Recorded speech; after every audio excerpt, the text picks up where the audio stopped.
Krishna Krishna Hare Hare Hare Rama Hare Rama Rama Hare Hare Hare Krishna Krishna Krishna Hare Hare Hare Rama Rama Rama Hare Hare Hare Krishna Krishna Krishna Hare Hare Hare Rama Rama Rama Hare Hare Hare Krishna Krishna Krishna Hare Hare Hare Rama Rama Rama Hare Hare Jaya Radha Madhava Jaya Kunja Vihari Jaya Gopi Jana Vallabha Jaya Girivaradhari Jai Radha Madhava Jai Kunja Vihari Jai Gopi Jana Girivaradhari Jaya Radha Madhavam Jaya Kunja Vihari Jaya Gopi Jana Vallabha Jaya Girivaradhari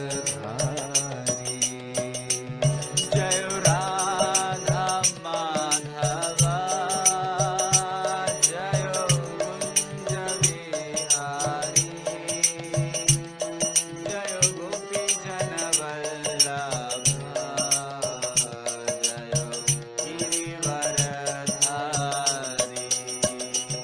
Hare Krishna Krishna Krishna Hare Hare Hare Rama Rama Rama Hare Hare Hare Krishna Krishna Krishna Hare Hare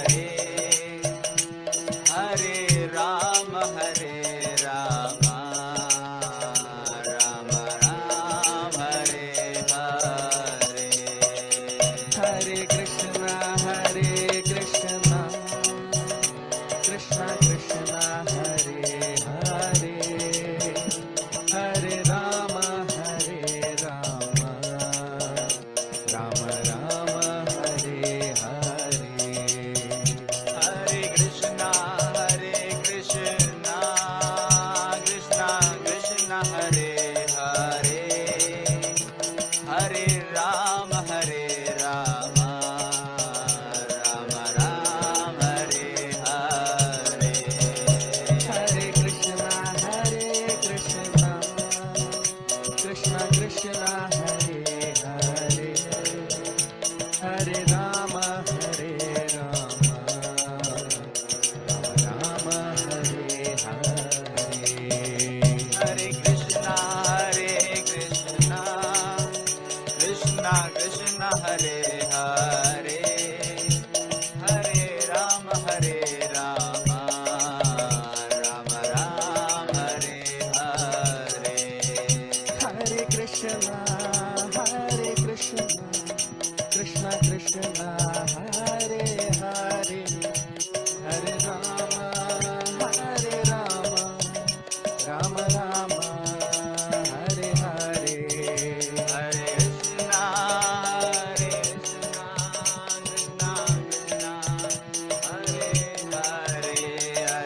हरे कृष्ण प्रभु जी। हरे कृष्ण प्रभु जी।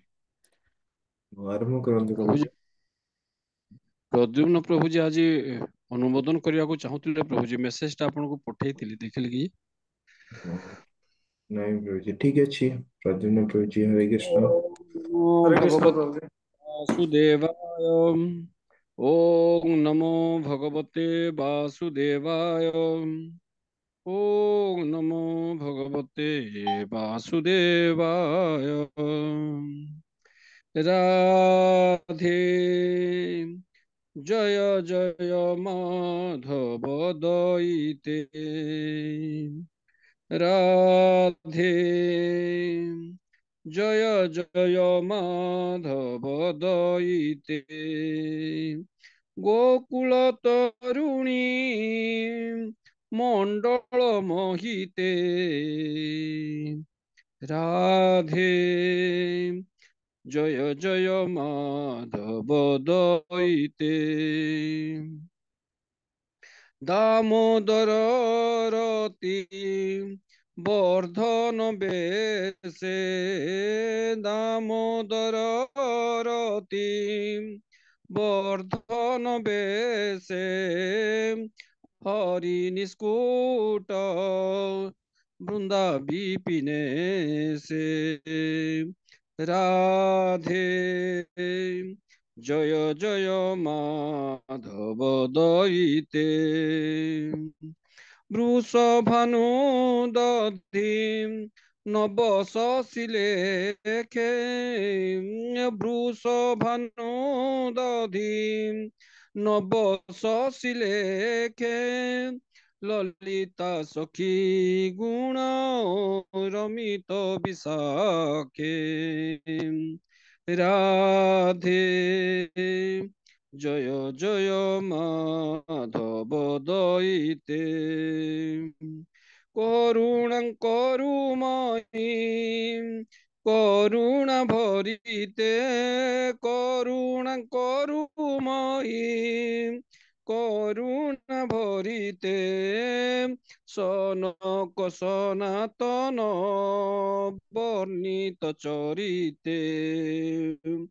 राधे जय जय माधव दयिते। हरे कृष्ण कृष्ण कृष्ण हरे हरे। हरे राम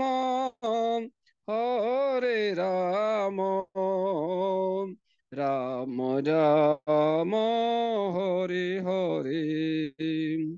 हरे कृष्ण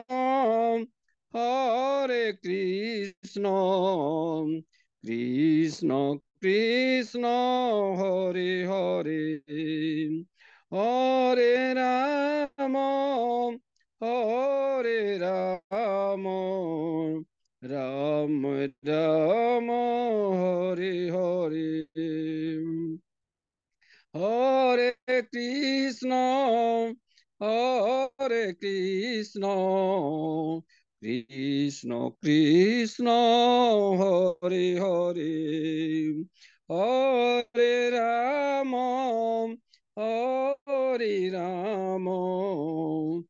राम राम हरे हरे। जय बोलो शिला प्रभुपाद की जय। हरे कृष्ण प्रभु जी।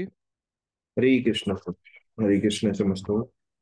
ॐ अज्ञानतिमिरन्धस्य ज्ञानञ्जनशलाकया चक्षुमृतञ्जयेन तस्मै श्रीगुरुवे नमः।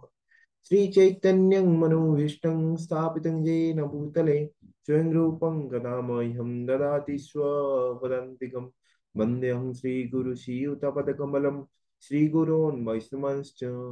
श्रीरूपं साग्रजातं सागना रघुनाथानित्यं त्वं सजीवं साद्वैतं सावधूतं परिजनसहितं कृष्णचैतन्यदेवं श्रीराधा कृष्णपादान् सहगना ललिता श्रीविशाखामितश्च।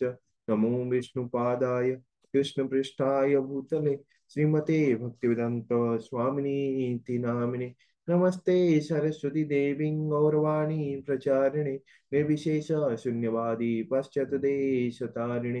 हे कृष्ण करुणा सिंधु दीनबंधु जगतपते गोपेश गोप्यकांत राधाकांत नमस्तुते। तप्त कांचने गौरांगी राधे वृंदावनेश्वरी वृषभानुसुते देवी प्रणमामि हरिप्रिये। वंशकल्पतरुभ्यश्च कृपा सिन्धुभ्येव च पतितानं पावनेभ्यो वैष्णवेभ्यो नमो नमः। नमो महावदन्याय कृष्णप्रेम प्रदायते कृष्णाय कृष्णचैतन्य नामिने गुरुदिश नमः। नमो ब्राह्मणदेवाय गोब्राह्मणहिताय च जगद्धिताय कृष्णाय गोविन्दाय नमो नमः। जय श्री कृष्ण चैतन्य प्रभु नित्यानंद श्री अद्वैत गदाधर श्रीवासदि गौर भक्त वृंद।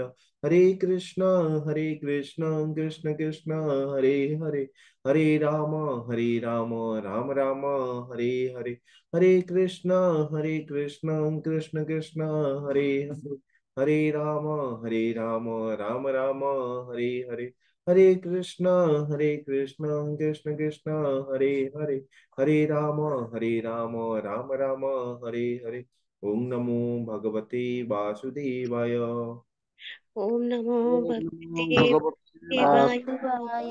ओम नमो भगवते वासुदेवाय। ओम ओम नमो ओम नमो नमो भगवते भगवते वासुदेवाय। वासुदेवाय। ओम नमो भगवते वासुदेवाय। ओम ओम नमो ओम नमो नमो भगवते ओम भगवते भगवते नमो वासुदेवाय। वासुदेवाय। नारायणं नमस्कृत्य नरं चैव नरोत्तमं नारायणं नारायणं नारायणं नमस्कृतं नमस्कृत्य नरं नरं चैव चैव नरोत्तमं चैव देवीं नरोत्तमं। सरस्वतीं व्यासं ततो जयमुदीरये।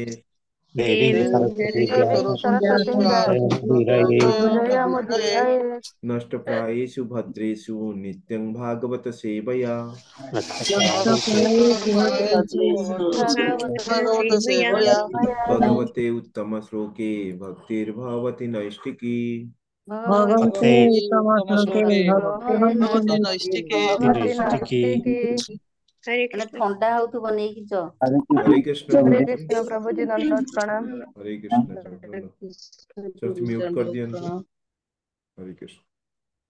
महेंद्र प्रभु जी हरे कृष्ण। हरे अनुमोदन कृष्ण। जदि अच्छी आमे स्टार्ट करिवा ना आगे स्टार्ट करदेवा परे आमे अनुमोदन करिवा। आगे अनुमोदन कार्यक्रम बहुत जल्दी सारी दियंतु नले 5 मिनिट ठीक।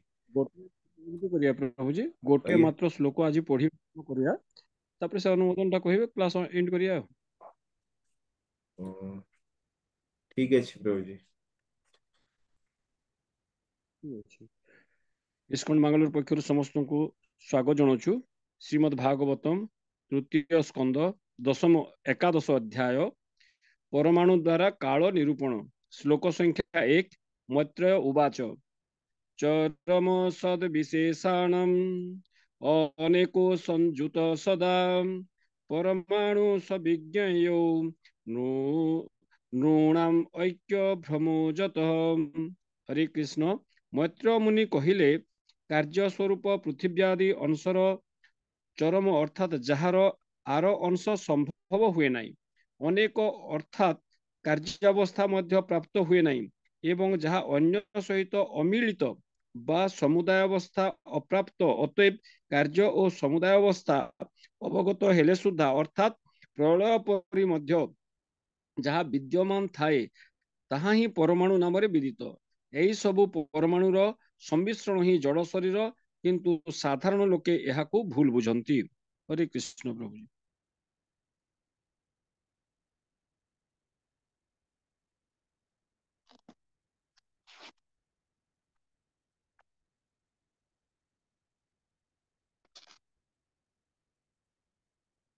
हरे कृष्ण प्रभु जी।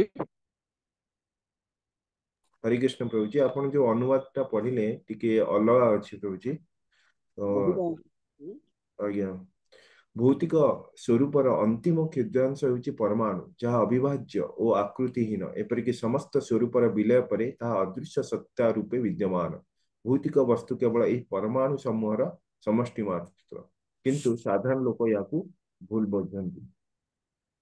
तो एठारे आणविक ज्ञान विषय मैत्र ऋषि महात्मा विद्रोह को कहते आम पूर्व अध्याय देखिले कि महात्मा विदुर मैत्रेय ऋषि को जिज्ञासा करछन्ति कि काल एवं समय विषय से प्रश्न करछन्ति कि जो सृष्टि रचना किपरि होइता है एवं ये समस्त विवरणी आम जो दशम अध्याय देखिले कि जो 9 प्रकार सृष्टि आम देखिले एवं प्रलय मध्य देखिले 3 प्रकार प्रलय एवं ये जो एकादश अध्याय बहुत महत्वपूर्ण अटे कारण मैत्री ऋषि जो काल आउ परमाणविक जो ज्ञान आणविक ज्ञान से ज्ञान को सी महात्मा विदुर को देउछन्ति तो एठारे कौन कहते मैत्री ऋषि चरम सद विशेषाणाम चरम शब्दर अर्थ कौन चरम जहाँकि अंतिम कौन सी जिनिसर परिमाण जदि छोट होता है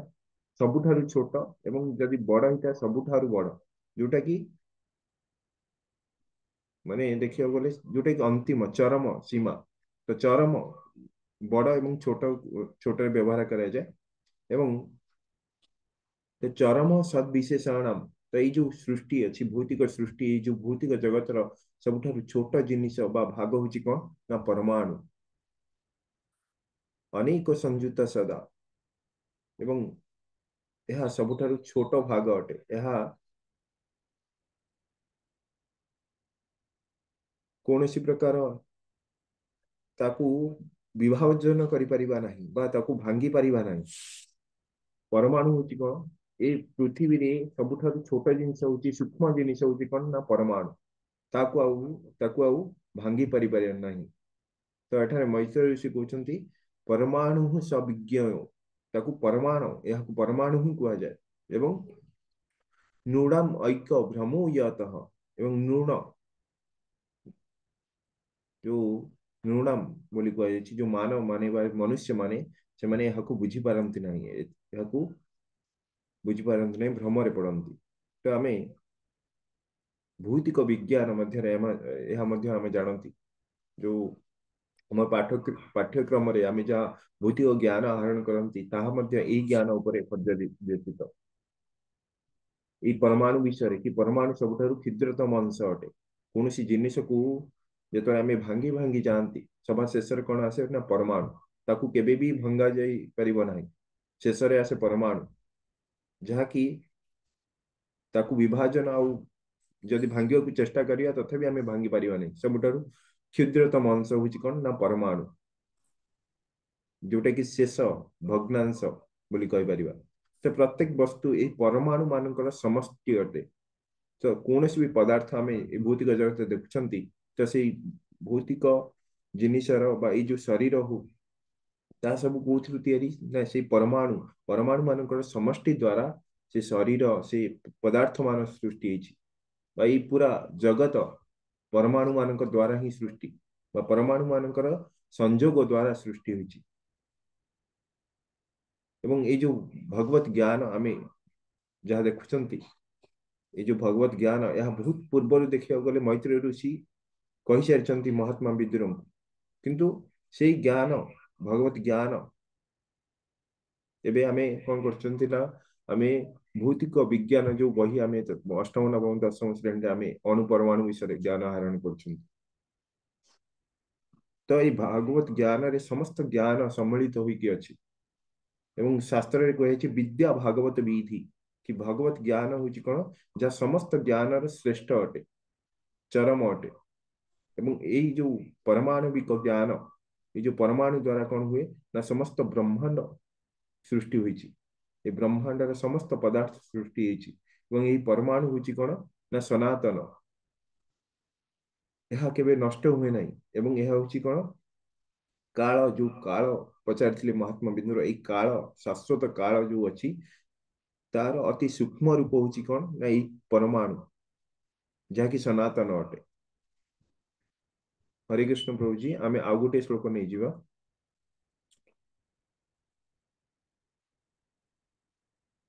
हरे कृष्ण श्लोक नंबर 2 सत एव यदार्थस्य स्वरूपावसितस्य यत् कैवल्यम परम महान अविशेषो निरंतर।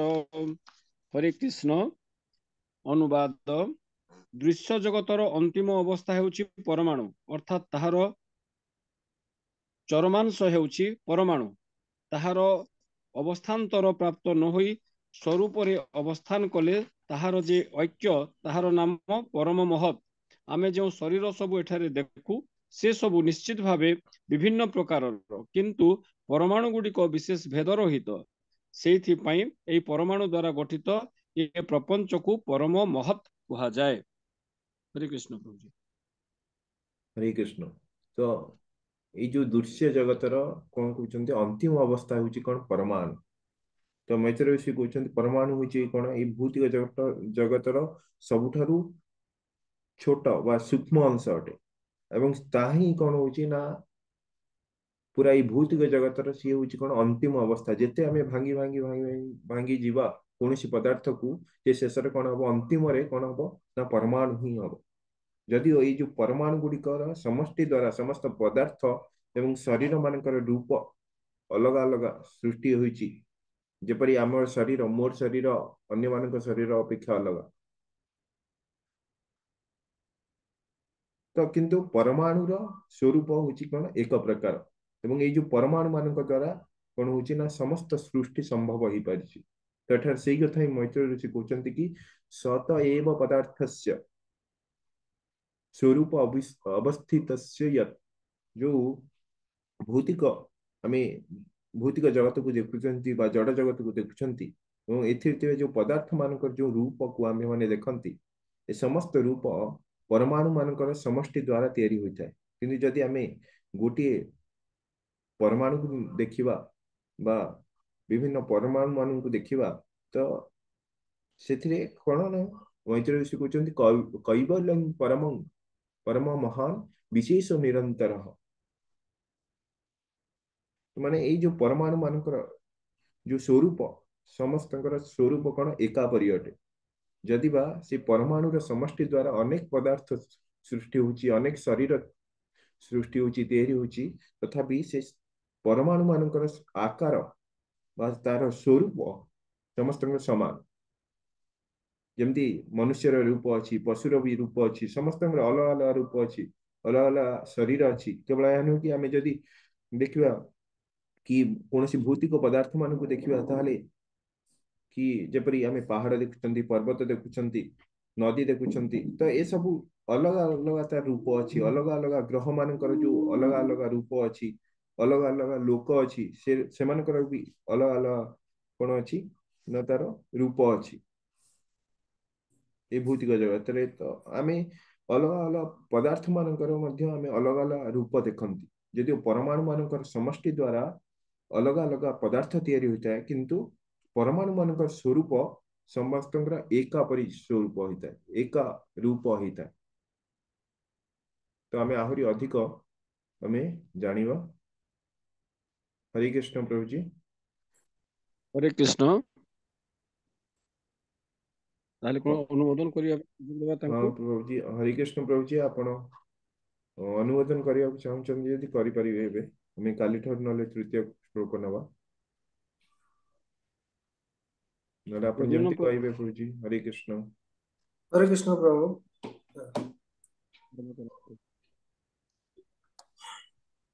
ओम नमो भगवते वासुदेवाय। ओम नमो भगवते वासुदेवाय। ओम नमो भगवते वासुदेवाय। समस्त उपस्थित भक्त वृंदों चरण रे मु मोर भक्तिपूत प्रणाम जनाई आज अनुमोदन कार्य आरंभ करुछि। तृतीय स्कंध दशम अध्याय सृष्टि विभाग। महात्मा विदुर प्रथम मैत्रेय मुनि को प्रश्न करुछंती, दयाकरी मते जणांतु जे ब्रह्मदेव तांकर शरीर किभଳି विभिन्न प्रकार जीव जंतु एवं प्राणी एवं ये भौतिक जगतर विभिन्न प्राणी मानक किपरि सृष्टि कले से विषय रे मते जणांतु।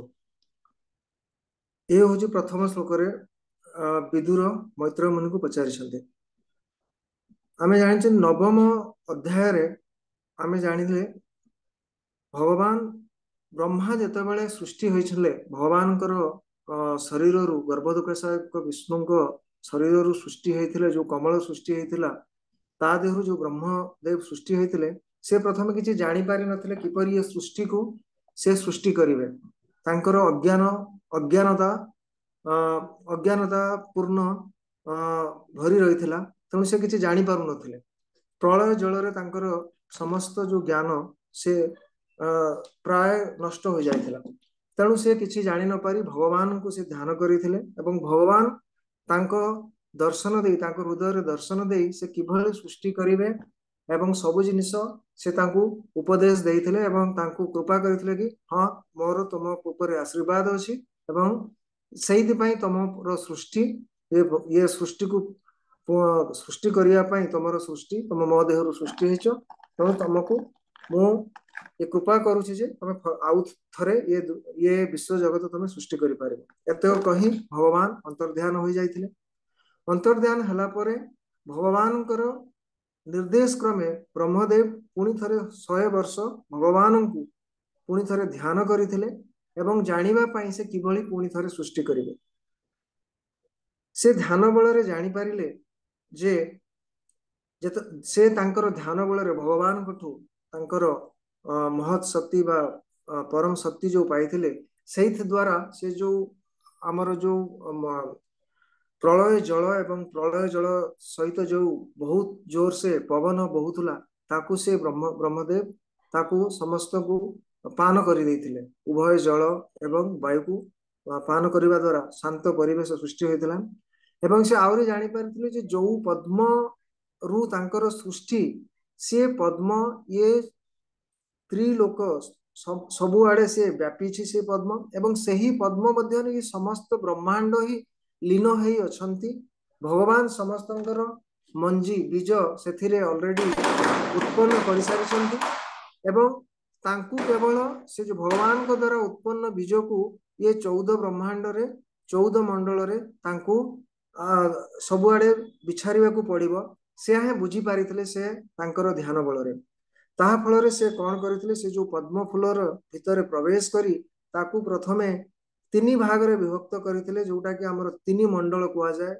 ଭୂମଣ୍ଡଳ ୟା ପାତାଳ ମଣ୍ଡଳ, ତାପରେ ଆମର ପୃଥିବୀ ଲୋକ ୟା ଭୂମଣ୍ଡଳ ଏବଂ ସ୍ୱର୍ଗ ଲୋକ, 3ଟି ବିଭାଗରେ ବିଭକ୍ତ କରିଥିଲେ ଏବଂ ପରେ ତାକୁ ସେ 14 ଭୁବନରେ ତାକୁ ବିସ୍ତାରିତ କରିଥିଲେ। 14 ଭୁବନ ଯେପରି ଆମର ପାତାଳ ଲୋକରୁ ସ୍ୱର୍ଗ ଲୋକ, ମହର୍ଗ ଲୋକ, ଭୂ ଲୋକ, ଏମିତି ଆମର ଯୋଉ 14 ଭୁବନ ଅଛି 14 ଭୁବନରେ ବିଭକ୍ତ କରିଥିଲେ। ବିଭିନ୍ନ ପ୍ରାଣୀ ମାନଙ୍କର ତାଙ୍କର ବାସୋପଯୋଗୀ ପାଇଁ ବିଭିନ୍ନ ଜଗତରେ ବିଭିନ୍ନ ରକମର ପ୍ରାଣୀ ବାସ କରନ୍ତି, ସେମାନଙ୍କ ବାସୋପଯୋଗୀ ପାଇଁ ସେ 14 ଭୁବନରେ ବିଭକ୍ତ କରିଥିଲେ। ତାପରେ ବିଦୁର ମୈତ୍ରେୟ ମୁନିଙ୍କୁ କାଳ ଶକ୍ତି ଭଗବାନଙ୍କର କାଳ ଶକ୍ତି ବିଷୟରେ ପଚାରିଥିଲେ। ମୈତ୍ରେୟ ମୁନି କହିଥିଲେ ଯେ କାଳ ଶକ୍ତି ହେଉଛି ଭଗବାନଙ୍କର ନିର୍ବିଶେଷ ବ୍ରହ୍ମଙ୍କର ଏକ ଶକ୍ତି, ଯାହାକି ଯୋଉ କାଳ ଶକ୍ତି ବଳରେ ଭଗବାନ ଏ ଭୌତିକ ଜଗତକୁ ପରିପ୍ରକାଶ କରିଥାନ୍ତି ଏବଂ ଏ ଭୌତିକ ଜଗତ ଏମିତି ଭଗବାନଙ୍କର ଏ ଶକ୍ତି ଏମିତି ଯେ ଇଏ ସୃଷ୍ଟିର ଇଏ ପ୍ରଳୟ ପୂର୍ବରୁ ଭୌତିକ ଜଗତ ମଧ୍ୟ ଯେମିତି ଥିଲା, ବର୍ତ୍ତମାନ ସୃଷ୍ଟି ପରେ ମଧ୍ୟ ସେହିପରି ସୃଷ୍ଟି ହେଲା ଏବଂ ଆଗକୁ ମଧ୍ୟ ମହାପ୍ରଳୟ ପରେ ପୁଣି ଥରେ ଭୌତିକ ଜଗତ ପୁଣି ଥରେ ସେଇଭଳି ହିଁ ସୃଷ୍ଟି ହେଇପାରିବ। ଇଏ ହଉଛି ଭଗବାନଙ୍କର କାଳ ଶକ୍ତିର ପରିପ୍ରକାଶ। ତାପରେ ମୈତ୍ରେୟ ମୁନି ଯୋଉ ଆମର ବିଭିନ୍ନ ସୃଷ୍ଟିର ବିଭିନ୍ନ ପ୍ରକାରର ସୃଷ୍ଟି ବିଷୟରେ ବର୍ଣ୍ଣନା କରିଛନ୍ତି। ଇଏ ମୁଖ୍ୟତଃ 9 ପ୍ରକାରର, 6ଟି ହଉଛି ଯୋଉଟା ସୃଷ୍ଟି ଯୋଉଟା ଆମର କହୁଛନ୍ତି ଆମେ 6 ପ୍ରକାର ସୃଷ୍ଟି ଯୋଉଟା ଭଗବାନ ସୃଷ୍ଟି କରିଥାନ୍ତି ଏବଂ 3 ପ୍ରକାର ସୃଷ୍ଟି ଯୋଉଟାକୁ ଆମେ କହୁଛନ୍ତି ବିକୃତ, 6 ପ୍ରକାରକୁ କହୁଛନ୍ତି ଆମେ ପ୍ରାକୃତ ସୃଷ୍ଟି କୁହାଯାଏ ଏବଂ 3 ପ୍ରକାରର ଯୋଉ ସୃଷ୍ଟି ତାକୁ କୁହାଯାଏ ବିକୃତ ସୃଷ୍ଟି। ଭଗବାନ ଯୋଉ ଜିନିଷଟିକି ସୃଷ୍ଟି କରିଥାନ୍ତି ସେଟାକୁ କୁହନ୍ତି ପ୍ରାକୃତ ସୃଷ୍ଟି ଏବଂ ବ୍ରହ୍ମା ତାପରେ ଯୋଉ ସୃଷ୍ଟି କରିଥାନ୍ତି ତାକୁ କୁହନ୍ତି ବିକୃତ ସୃଷ୍ଟି କୁହନ୍ତି। 9 ପ୍ରକାରର ଯୋଉ ସୃଷ୍ଟି ହେଲା, ପ୍ରଥମେ ମହତତ୍ଵ ଭଗବାନଙ୍କର ଶରୀରରୁ ଯୋଉ ଅଣୁ ପରମାଣୁ ବିଭିନ୍ନ ବିଶ୍ୱ ଅଣୁ ପରମାଣୁ ଉପରେ ବାହାରି ଥାଏ, ସେ ଭୂତ ପ୍ରକୃତିର ତ୍ରିଗୁଣ ଦ୍ୱାରା ପ୍ରଭାବିତ ହୋଇ ମହତତ୍ଵର ସୃଷ୍ଟି ହୋଇଥାଏ। ମହତତ୍ଵରୁ ଅହଙ୍କାର ସୃଷ୍ଟି ହୋଇଥାଏ। ଅହଙ୍କାର ଅହଙ୍କାର ରୁ ତନ୍ମାତ୍ରା ସୃଷ୍ଟି ହୋଇଥାଏ। ତନ୍ମତ୍ରରୁ ଚତୁର୍ଥରେ ଇନ୍ଦ୍ରିୟ ମାନେ ସୃଷ୍ଟି ହୋଇଥାନ୍ତି ଏବଂ ପଞ୍ଚମରେ ଦେବତାଗଣ ଏବଂ ଷଷ୍ଠରେ ଅବିଦ୍ୟା ବା ତମସ ଗୁଣ ସୃଷ୍ଟି ହୋଇଥାଏ। ସପ୍ତମରୁ ବ୍ରହ୍ମାଙ୍କ ଦ୍ୱାରା ଯୋଉ ସୃଷ୍ଟି ସେକେଣ୍ଡାରୀ କ୍ରିଏସନ ସୃଷ୍ଟି ବ୍ରହ୍ମା କରିଥାନ୍ତି। ସେ 6 ଟାଇପର ବିଭିନ୍ନ ସୃଷ୍ଟି ହେଇଥାଏ। ଯେମିତି ବିଭିନ୍ନ ପ୍ରକାର क्षमा करेंगे ब्रह्मा जी प्रथमे विभिन्न प्रकार वृक्ष महाराज को सृष्टि करिथांती जोटा कि 6 प्रकार जेमिति किछि वृक्ष मानक जो मानकर केवल फूल थाए फल न थाए किछि वृक्ष मानकर फूल फल उभय थाए किछि वृक्ष माने समाने अन्य वृक्ष उपरे निर्भर करिथांती। एहिपरि 6 प्रकार विभिन्न वृक्ष राजी को प्रथमे सृष्टि करिथांती। तापरे अष्टम सृष्टि रे ब्रह्मा विभिन्न प्रकार 28 प्रकार प्राणी को सृष्टि करिथांती। जेपरि गोटे नख थिबा प्राणी माने जेमति हमर घोड़ा चमरी गाई इत्यादि गोटे नख प्राणी सेपरि दुईटी नख थिबा प्राणी जेमति हमर गोमाता छेली घुसुरी आदि दुईटी जहार खुरा थाए से भलिया प्राणी सृष्टि होइथांती। से टाइप रो पंच नख प्राणी माने जेमति कि हमर कुकुर सिंह मांकड़ इत्यादि सृष्टि होइथांती। सेहीपरि सरीसृप एवं पक्षी माने मध्य सृष्टि होइथांती। ये समस्त को 28 प्रकार विभिन्न प्राणी मानक 28 प्रकार विभिन्न विभाग रे विभक्त करा जायछि जोटा कि हमर भागवतम रे वर्णना करा जायछि। सबुठु अंतिम सृष्टि नवम सृष्टि जोटा कि मनीष सृष्टि बोली ब्रह्मा मनीष सृष्टि करिथांती। मनीष माने जो मान को कहा जाय जो माने निजर उदर रे खाद्य धरी रखी पारिथांती। से पय मनीष मान को थरे खाइला परे बहुत समय परे तांकर से खाद्य हजम हुए किबा तांको भोक लागे एवं मनीष प्राणी होछि तांकर रज गुण रे तांकर परिपूर्ण।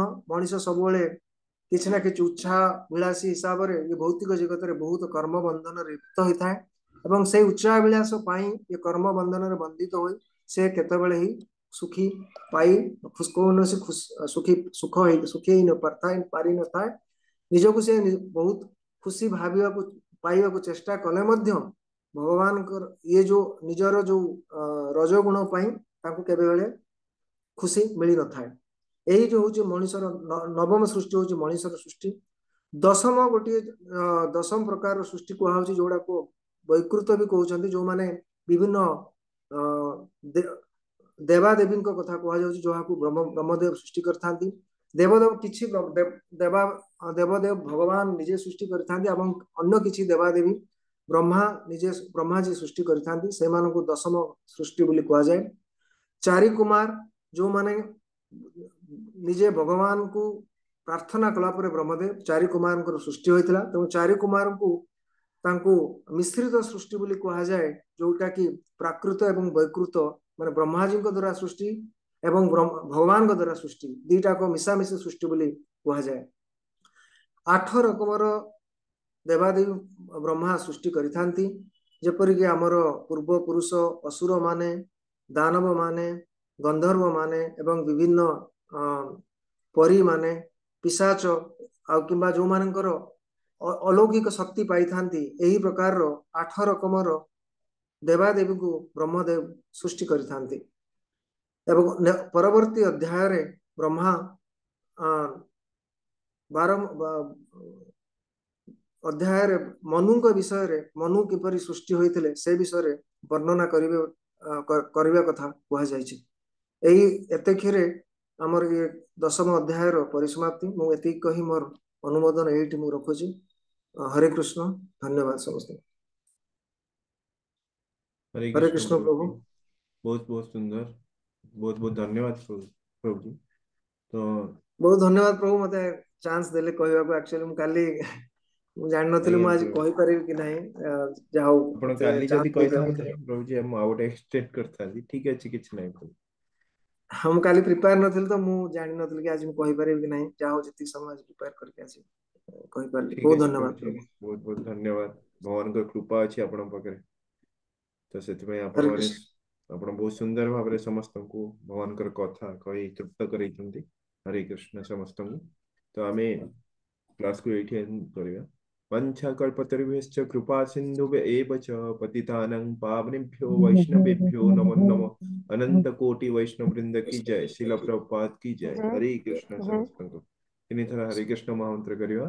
हरे कृष्ण कृष्ण कृष्ण हरे हरे, हरे राम राम राम हरे हरे, हरे कृष्ण कृष्ण कृष्ण हरे हरे, हरे राम राम राम हरे हरे, हरे कृष्ण कृष्ण कृष्ण हरे हरे, हरे राम राम राम हरे हरे कृष्ण समस्त को। तो हरे आगे कृष्ण प्रभु जी दंडवत प्रणाम। हरे कृष्ण प्रभु जी प्रणाम। भगवद गीता क्लास आपने जॉइन करिपारिबे नेक्स्ट लिंक रे 8:30 रे ऑलरेडी हरे स्टार्ट कृष्ण ही प्रभु चलानी। हरे कृष्ण। प्रभु